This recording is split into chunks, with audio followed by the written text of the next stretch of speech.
Hi guys, இது உங்கள் subjects learning. இன்றைக்கி நம்ம 10th இயல் 3ல் விருந்து போற்றுதும் அப்படின்ற பாடம் தான் பார்க்க போகிறோம்.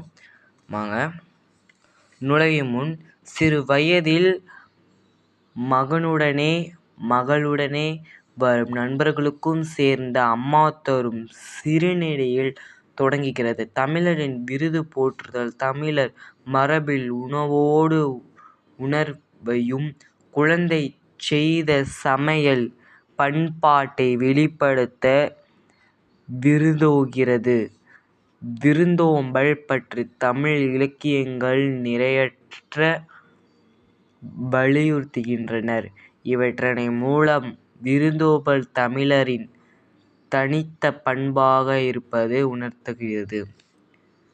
நமக்கு இன்னைக்கு விருந்தோம்பல்ன்றதை பற்றி ஒரு ஃபியூ லைன்ஸ் பார்க்கலாம் வாங்க.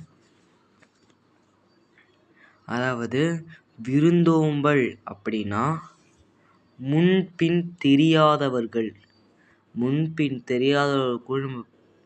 நம்மளோட முன்னோர்கள் சாப்பாடு போட்டு வயிறு நிறைய அனுப்பி வைத்தாங்க. விருந்தோம்பல் 17ஆம் நூற்றாண்டு சுவர்வியம் சிதம்பரம். இந்த படம் ஒரு கல்லில் செதுக்கப்பட்டது.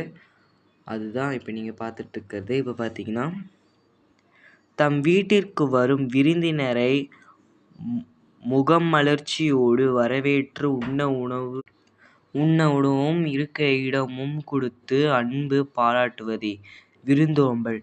விருந்தினர் என்றால் உயிர்வினார் என்று இக்காலத்தினர் கருதுகின்றனர். உறவினர் வேறு, விருந்தினர் வேறு. முன்பின் அறியாத புதியவர்களுக்கே உணர்த்தினர் என்று பெயர் வருவதே புதுமை என்று தொல்காப்பியர் கூறியுள்ளார். அதாவது நம் வீட்டிற்கு வர முன்பின் தெரியாதவர்களோ உறவினர்களோ வீட்டிற்கு வந்தால் முகம் சுளிக்காமல் முகமலர்ச்சி சந்தோஷத்தோடு வாங்க அப்படின்னு சொல்லணும்.